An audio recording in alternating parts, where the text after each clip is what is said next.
Hi friends, welcome to 90s Kids Kitchen. இன்னைக்கு நம்ம கிச்சன்ல நம்ம எல்லாருக்கும் ரொம்பவே பிடிச்ச குச்சி சிப்ஸ் இருக்கு இல்லையா, அது வந்து மரவள்ளி கிழங்கு பயன்படுத்தி செய்வாங்க. நான் இன்னைக்கு குச்சி சிப்ஸை உருளைக்கிழங்கு பயன்படுத்தி எப்படி செய்யறதுன்னு சொல்ல போகிறேன். இதே போல் உருளைக்கிழங்கு வச்சு ஒரு சிப்ஸ் ரெசிபி வந்து நம்ம சேனலில் ஏற்கனவே அப்லோட் பண்ணியிருக்கேன். அதில் இருக்க இன்க்ரீடியன்ட்ஸ் அந்த பொருட்கள் எல்லாம் வேறு, இது வந்து வேறு மாதிரி இருக்கும். இப்போ வாங்க இந்த குச்சி சிப்ஸ் உருளைக்கிழங்கு குச்சி சிப்ஸ் எப்படி பண்ணுறதுன்னு பார்க்கலாம். நான் இன்றைக்கி ஒரு 1/4 கிலோ உருளைக்கிழங்கு எடுத்து இது போல் பொடியாக கட் பண்ணி எடுத்திருக்கேன். நல்லா பாருங்கள், இந்த மாதிரி நல்லா பொடியாக கட் பண்ணிங்கன்னா தான் சிப்ஸ் நல்லா மொறுமொறுன்னு உங்களுக்கு கிடைக்கும். இப்போ இந்த உருளைக்கிழங்கை ஒரு பவுலில் தண்ணி வச்சுருக்கேன். இதில் வந்து இந்த நறுக்கின உருளைக்கிழங்கை சேர்த்துடலாம்.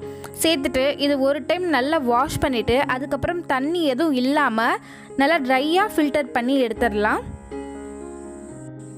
இப்போ பாருங்கள், இது போல் நல்லா வாஷ் பண்ணிவிட்டு நம்ம ட்ரையாக தண்ணி எதுவும் இல்லாமல் நல்லா ட்ரையாக எடுத்து ஒரு பிளேட்டில் வந்து சேர்த்துக்கலாம்.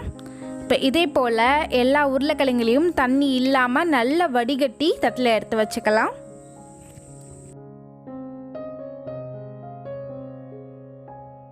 இப்போது நல்ல அகலமான ஒரு பாத்திரமாக எடுத்துக்கோங்க, அந்த உருளைக்கிழங்கு போட்டு பிசையறதுக்கு கொஞ்சம் வசதியாக இருக்கிற மாதிரி. இப்போ இதில் இந்த மாதிரி ஒரு பெரிய ஸ்பூனில், அதாவது இது டேபிள் ஸ்பூன்னு சொல்லுவாங்க, இதில் 3 டேபிள் ஸ்பூன் அளவுக்கு கடலை மாவு சேர்த்துருக்கேன். இது கூடவே 2 டேபிள் ஸ்பூன் அளவுக்கு அரிசி மாவு, 1 டேபிள் ஸ்பூன் அளவுக்கு கார்ன்ஃப்ளவர் மாவு, சோள மாவு இருக்கு இல்லையா, அதுதான் சேர்த்துட்டு இது கூடவே சின்ன அளவு ஸ்பூன் இருக்கு இல்லையா, அதில் 1 டீஸ்பூன் அளவுக்கு கரம் மசாலா சேர்த்துக்கலாம். நீங்கள் கரம் மசாலாவுக்கு பதிலாக ஏதாவது ஒரு சிக்கன் மசாலா கூட சேர்த்துக்கலாம். இப்போது காரத்துக்கு தேவையான அளவுக்கு ஒரு 1.5 டீஸ்பூன் அளவுக்கு சில்லி பவுடர், தனி மிளகாய் தூள் வந்து சேர்த்துக்கலாம். நீங்கள் விருப்பப்பட்டீங்களா இதில் மிளகுத்தூள் கூட சேர்த்துக்கலாம். இப்போது இதுக்கு தேவையான அளவு உப்பு சேர்த்துட்டு கொஞ்சம் போல் கருவேப்பிலையை நல்ல பொடியாக கட் பண்ணி இதில் சேர்த்துக்கலாம். சேர்த்துட்டு லைட்டாக ஒரு பிஞ்ச் அளவுக்கு வந்துட்டு பெருங்காயத்தூள் சேர்த்துக்கலாம், அதிகமாக சேர்க்க வேணாம். இப்போ இதை எல்லாத்தையும் சேர்த்து நல்லா மிக்ஸ் பண்ணி விடுங்க. அந்த மாவு, மிளகாய்த்தூள், உப்பு எல்லாமே ஒன்றா மிக்ஸ் ஆகி வரணும். அது வரைக்கும் இது மிக்ஸ் பண்ணதுக்கப்புறமா இதில் நம்ம ஏற்கனவே கழுவி ஃபில்டர் பண்ணி வச்சுருந்தோம் இல்லையா, அந்த உருளைக்கிழங்கு இதில் சேர்த்துக்கலாம். உருளைக்கிழங்கு பாருங்கள், ஒன்றோடோடும் ஒட்டாமல் ஈரமே இல்லாமல் இருக்குது. இது போல் தான் வந்து இருக்கணும். இப்போ இது எல்லாத்தையும் இதில் சேர்த்ததுக்கப்புறமா இதுக்கு மேலே வந்துட்டு ஒரு 1/2 டீஸ்பூன் போல் இஞ்சி பூண்டு விழுது சேர்த்துக்கலாம். இது வந்து ஆப்ஷனல் தான், சேர்த்திங்கன்னா ஃப்ளேவர் வந்து நல்லாயிருக்கும்.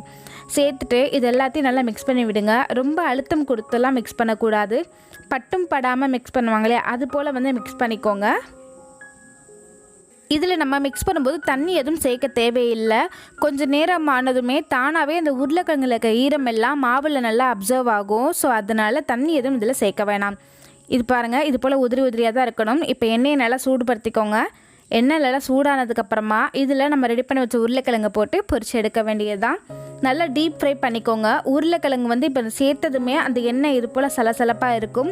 உருளைக்கிழங்கு ஓரளவு, அதாவது அந்த சிப்ஸு வந்து ரெடி ஆனதுக்கப்புறமா எண்ணெய் வந்து கொஞ்சம் கிளியராக இருக்கும், அந்த சலசலப்பு வந்து குறைஞ்சிருக்கும். அது போல் வந்ததுக்கப்புறமா நீங்கள் வெளில எடுத்திங்கன்னா சரியாக உங்களுக்கு நல்லா மொறுமொறுன்னு கிடைக்கும். இப்போ பாருங்கள், அந்த சலசலப்புலாம் அடங்கிடுச்சு இல்லையா, எண்ணெயில் நம்ம சேர்க்குறப்ப இருந்த அந்த சலசலப்பு இப்போ இல்லை. இது போல் வந்ததுக்கப்புறமா வெளில எடுத்துடணும். இப்போது இதே போல் அடுத்து இருக்கிற எல்லா உருளைக்கிழங்கையும் போட்டு பொரிச்சு எடுத்துக்கலாம்.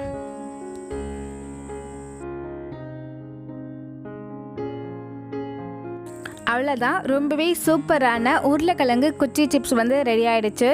இதை நீங்கள் நல்லா ஈவினிங் ஸ்நாக்ஸாகவும் செஞ்சு கொடுக்கலாம். டீ டைமில் டீ கூட சேர்த்து சாப்பிட்றதுக்கு ரொம்பவே நல்லாயிருக்கும். அப்படி இல்லைன்னா தயிர் சாதத்துக்கு இது நல்ல ஒரு காம்பினேஷனாக இருக்கும். பாருங்கள் எந்த அளவுக்கு நல்லா க்ரன்ச்சியாக மொறுமொறுன்னு இருக்குன்னு. நீங்களும் இந்த ரெசிப்பியை உங்கள் வீட்டில் ட்ரை பண்ணி பாருங்கள். ட்ரை பண்ணி பார்த்துட்டு உங்களுக்கு இது எப்படி வந்துச்சுன்னு உங்களோட ஃபீட்பேக்கை மறக்காமல் என் கூட கமெண்ட்டில் ஷேர் பண்ணிக்கோங்க. இந்த வீடியோ உங்களுக்கு பிடிச்சிருந்தா வீடியோவை லைக் பண்ணுங்கள், உங்கள் ஃப்ரெண்ட்ஸ் அண்ட் ஃபேமிலிக்கு வீடியோவை ஷேர் பண்ணுங்கள். என்னோட இந்த பதிவை பார்த்ததற்கு ரொம்பவே நன்றி.